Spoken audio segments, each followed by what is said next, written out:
കുട്ടിയുടെ നോട്ട്ബുക്ക് അല്ലേ ഇത്? ഇന്നലെ ക്ലാസ് റൂമിൽ നിന്ന് കിട്ടിയതാ. ഞാൻ വെറുതെ ഒന്ന് മറച്ചു നോക്കി. ഹാൻഡ് റൈറ്റിംഗ് ഒക്കെ മോശ, ശ്രദ്ധിച്ചാ നന്നാക്കാം. നിറയെ സ്പെല്ലിംഗ് മിസ്റ്റേക്ക് ആണല്ലോ, കുറെ ഞാൻ കറക്റ്റ് ചെയ്തിട്ടുണ്ട്. പ്യൂണിന്റെ പണി എഴുതാ മതി, എന്നെ പഠിപ്പിക്കാൻ വരണ്ട. ഞാൻ എനിക്ക് സൗകര്യമുള്ള പോലെ എഴുതും. ഒരു ഇംഗ്ലീഷ് പഠിച്ച ആള് തേങ്ങാക്കള്ളൻ.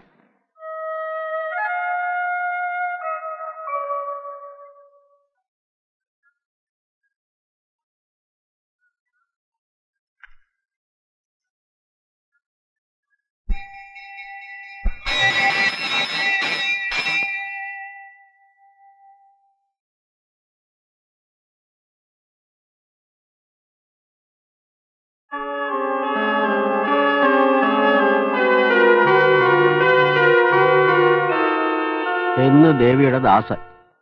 ദാസൻ കള്ളപ്പേരിലാണല്ലോ എഴുതിയിരിക്കുന്നത്. അയാൾ ഇത് എപ്പോഴാ തന്നത്? ക്ലാസ്സിൽ മറന്നു വെച്ച എന്റെ ബുക്ക് അയാൾ തന്നപ്പോ അതിനകത്തുണ്ടായിരുന്നു.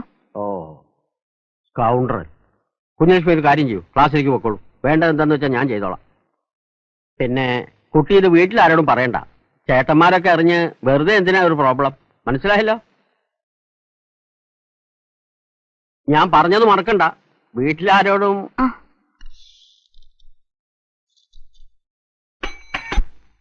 കുട്ടിയോടെ നിന്നേ. കുട്ടി എന്തിനാ എന്റെ പേര് പ്രിൻസിപ്പാളിനടുത്ത് കംപ്ലൈന്റ് ചെയ്ത്? ഞാൻ നിനക്ക് കത്ത് തന്നോ? താനല്ലേ പിന്നെ ആരാ? ഓ, അല്ലേ പിന്നെ എന്റെ ബുക്കിനകത്ത് മുളച്ചു വന്നായിരിക്കും. ഇതൊക്കെ വേറെ വല്ല കുട്ടിയോടത്തും കാണിച്ചാൽ മതി, എന്റെ അടുത്ത് വേണ്ട. മോളെ, ഇതിനേക്കാൾ 4 ഇരട്ടിയുള്ള കോളേജിൽ 4-5 വർഷം പഠിച്ചവനാ ഞാൻ. തന്നേക്കാൾ സൗന്ദര്യമുള്ള ഒരുപാട് കുട്ടികളുണ്ടായിരുന്നു അവിടെ. അവരോട് ആരോടും തോന്നാത്ത ഇത് തന്നോട് തോന്നാനേ താൻ എത്ര വലിയ സുന്ദരിയൊന്നുമല്ല. അങ്ങനെ വല്ല വിചാരം മനസ്സിലുണ്ടെങ്കിലേ അത് മോള് കണ്ണാടി നോക്കാത്തതിന്റെ. എടി കൊച്ചേ, എടാ പോടാന്നൊക്കെ വീട്ടിൽ തടി പോലെ 5 ഇല്ലേ, അവർ ചെന്ന് വിളി. നല്ല ചുണയുള്ള ആണുങ്ങൾ ആരെങ്കിലും നിന്നെ കെട്ടട്ടെ. ഇന്ന് ഈ കാണിക്കുന്ന അഹങ്കാരത്തിനൊക്കെ അന്ന് നീ പഠിച്ചോളൂ.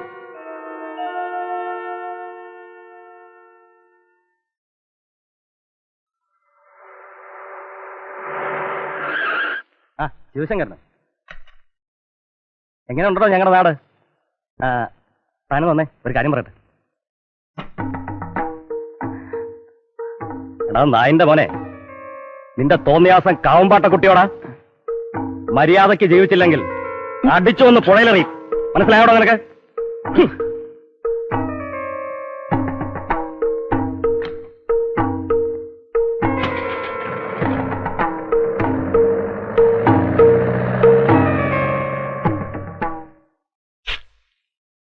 എടാ, കത്ത് കൊടുക്കലും പ്രേമോ കാണുകളാണെങ്കിൽ നേരിട്ട് ചെയ്യണം, അല്ലാതെ കണ്ടവന്റെ ഒക്കെ വാക്ക് കേട്ടൊരുമാതിരി. ചൂടാവല്ലേ മാഷെ, എന്താ പ്രശ്നം? ഉണ്ടായിടോ, നീയല്ലടാ കുഞ്ഞലക്ഷ്മിയുടെ നോട്ട്ബുക്കിനകത്ത് ലെറ്റർ വെച്ചത്. ആണെങ്കിൽ തന്നെ താനാരോ ചോദിക്കാൻ? ചെക്കാന്റെ സ്വഭാവം ചെയ്തേക്കരുത്. താനെന്താ പേടിപ്പിച്ച നീന്തോ പേടിക്കില്ലേ? ഇതിന്റെ അകത്ത് വന്നിരുന്ന പോക്കറ്റ് കാണിക്കണം. എന്റെ സ്റ്റുഡിയോ എന്നോട് ഇറങ്ങിപ്പോ നീ ആരാടാ? നിന്നെ ഞാൻ എടാ, നിന്റെ കോളേജ് കിടന്നുള്ള ചീപ്പ് ഷൈനിങ് ഉണ്ടല്ലോ, മേലെ ശിവശങ്കരോട് കാണിക്കുന്നത്. നിന്റെ ഷേപ്പ് ഒന്ന് മാറ്റി ഞാൻ. നീയൊക്കെ കൂടിയുടെ ചെക്കനെ വഷളാക്കുന്നത്. നീ വലിയ ജാടൊന്നും ഇറക്കണ്ട. ആന്റപ്പന നീ ശരിക്കും അറിയാഞ്ഞിട്ടാ. വേണ്ടി വന്നാലേ നിന്നെ ഞാൻ ആളെ വെച്ച് തല്ലിക്കും. അത്രയൊക്കെ എന്താടാ പ്രശ്നം? നീയൊക്കെ ഈ നാട്ടുകാരാണെന്ന് പറഞ്ഞ നടന്നിട്ട് എന്താടാ കാര്യം? നിന്റെ ഒക്കെ മുമ്പിലല്ലേ ഈ വരത്തം കിടന്ന് വിലസുന്നത്? അതെ, ഇവനൊന്ന് ഒതുക്കാൻ നീ ഒന്ന് വിചാരിച്ച നടക്കില്ലേ? ഇല്ല, അവനെ ഒതുക്കാൻ ശ്രമിച്ചപ്പോ ഞാനാ ഒതുങ്ങിയിരിക്കുന്നത്. വേണ്ട, നീ ഒതുക്കണ്ട, ഞാൻ ഒതുക്കിക്കോളാം. അതിനുള്ള മരുന്ന് എന്റെ ഉണ്ട്. എന്നാ കൊണ്ടുപോയി കൊടുത്തിട്ട് തിരിച്ചു കിട്ടും.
എന്ത് പറ്റി നിനക്ക്? കാര്യം പറ. എന്താ കുട്ടി? കാര്യം എന്താ പറയ്. കുട്ടി? എന്തിനാ കരയണേ? എന്താ? എനിക്കൊന്നും അറിയില്ല ഗോപാലേട്ടാ. ആരോ മനഃപൂർവ്വം ചെയ്ത പണിയത് എന്നെ ദ്രോഹിക്കാൻ. ഇനിയിപ്പോ എന്തൊക്കെ പുക്കാറാ ഇതിനെ ചൊല്ലി ഉണ്ടാവുക? ആ കുറുപ്പന്മാരാണെങ്കിൽ ഒന്നിനും മടിക്കാത്ത കൂട്ടരാ.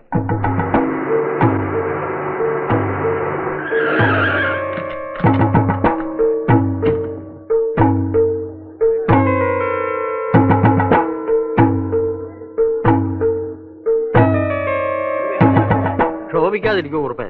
നമുക്ക് എന്താ വേണ്ടെന്ന് വെച്ചാൽ എന്താണ് വേണ്ടത് ഞങ്ങൾക്ക് നന്നായിട്ട് അറിയാം. പിന്നെ ഒരു മര്യാദയുടെ പേരില്ല നിങ്ങളടുത്ത് ചോദിക്കാന്ന് വെച്ച് വന്നത്. നിങ്ങളുടെ പ്രിൻസിപ്പാളായി പോയില്ലേ? അതിപ്പോ കുട്ടികളാവുമ്പോ കുട്ടികളല്ലല്ലോ, അവനല്ലേ ആ പിയൂൺ. അവനെ വിളിപ്പിക്കേ. ശിവശങ്കര, പ്രിൻസിപ്പാൾ വിളിക്കുന്നു.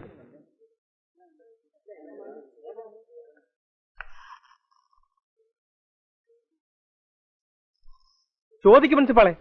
എന്താ ശിവശങ്കര ഇതൊക്കെ? സാർ ഞാനല്ല ഇത് ചെയ്ത്. എനിക്കിതെ കുറിച്ച് ഒന്നും അറിഞ്ഞൂടാ. നിനക്ക് ഇതിനെ കുറിച്ച് ഒന്നും അറിഞ്ഞൂടല്ലേ? എടാ നീ ഒക്കെ കത്ത് കൊടുത്തില്ലേ? പിന്നെ കാണിച്ചു തരാമെന്ന് പറഞ്ഞ് ഭീഷണിപ്പെടുത്തിയില്ലേ? ഇല്ല, ഞാനല്ല കത്ത് കൊടുത്തത്. മൂത്ത് നോക്കി നുണ പറയുന്നടാ. ഞാനല്ല, നിങ്ങളെ പുന്നാര അനിയത്തിയെ നുണ പറയുന്നത്. എന്താ കുറുപ്പേ ഈ കാണിക്കുന്നത്? ഇതൊക്കെ ഇവിടെ വെച്ച് വേണോ? ഒന്നും മിണ്ടാതിരിക്കും പ്രിൻസിപ്പാളെ. രണ്ട് കിട്ടിയാലേ അവൻ സത്യം ഞാൻ പറയുന്നത് സത്യമാ. നിങ്ങളെ വിശ്വസിപ്പിക്കാനൊന്നും എന്നെ കൊണ്ടാവില്ല. നിങ്ങൾക്ക് നിങ്ങളെ പെങ്ങളെ പറയുന്ന വലുതെങ്കിൽ അതുപോലെ ചെയ്യ്. തർക്കുത്തരം പറയുന്നോടാ. ആദ്യം പെങ്ങളെ പോയി മര്യാദ പഠിപ്പിക്കുക.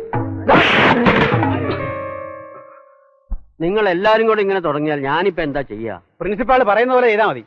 അവനെ പിരിച്ചു വിടണം. പിരിച്ചു വിടുക എന്ന് പറഞ്ഞാൽ അതിന് ചില ലീഗൽ കോംപ്ലിക്കേഷൻസ് ഒക്കെ ഉണ്ട്. അവൻ നിങ്ങളുടെ വീട്ടുവേലക്കാരനൊന്നും അല്ലല്ലോ.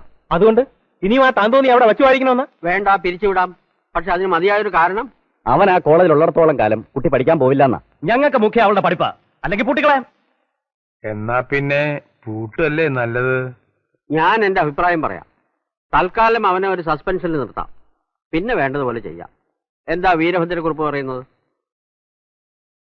ഏതായാലും മുത്തശ്ശിയുടെ അഭിപ്രായം ഒന്നറിയട്ടെ. സാർ, ഈ ജോലി കൂടി എനിക്ക് നഷ്ടപ്പെട്ടു എന്ന് കരുതണ്ട. കുറച്ചു കാലത്തേക്ക് ഒരു സസ്പെൻഷൻ. എടോ, ഇതാ വിഡ്ഢിക്കുറുപ്പന്മാരുടെ മനസ്സമാധാനത്തിനാ. നിയമപരമായി അവർക്ക് തന്നെ പിരിച്ചുവിടാൻ സാധിക്കില്ല. നിയമം പറയാൻ തുടങ്ങിയാൽ അവർക്ക് തന്റെ പേരിൽ എന്തെങ്കിലും കള്ളക്കേസ് ഉണ്ടാക്കാവുന്നതേ ഉള്ളൂ. വിദ്യാഭ്യാസം ഇല്ലാത്ത കൂട്ടരാ. അവരുടെ മുൻകോപം വാശിയൊക്കെ മാറുമ്പോ സമാധാനമായി സംസാരിച്ച് കാര്യം പരിഹരിക്കാം.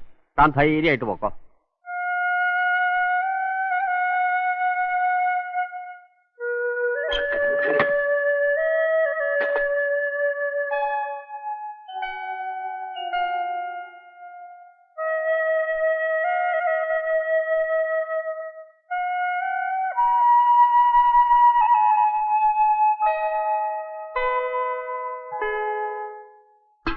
നീ ഇങ്ങനെ വെറുതെ ഇരുന്നാൽ എങ്ങനെയാ ശിവശങ്കര? ഏതായാലും കുറുപ്പന്മാര് ഇവിടെ വന്ന് സ്വീകരിച്ച് വിളിച്ചുകൊണ്ട് പോയി നിനക്ക് ജോലി തിരിച്ചു തരാനൊന്നും പോണില്ല. പിന്നെ ഞാൻ എന്താ ചെയ്യേണ്ടത്? തള്ളയൊന്ന് പോയി കാണ്. വീട്ടിലേക്ക് ഞാനില്ല പുണ്യേട്ടാ. ഈ നിലയില് അമ്മയെ ചെന്ന് കാണാൻ വയ്യ. നിന്റെ അമ്മയുടെ കാര്യമല്ല പറഞ്ഞത്. കാവമ്പാട്ട മുതുക്കിത്തള്ള. അവരെ ചെന്ന് കണ്ട് കരഞ്ഞ് കാര്യം പറ. അവര് വരച്ചെടുത്ത് നിൽക്കുന്നവരാ ഈ പാണ്ഡവന്മാര്. ആ തള്ള നിന്റെ കുപ്പിയിൽ ഇറങ്ങിയാൽ നീ രക്ഷപ്പെട്ടു.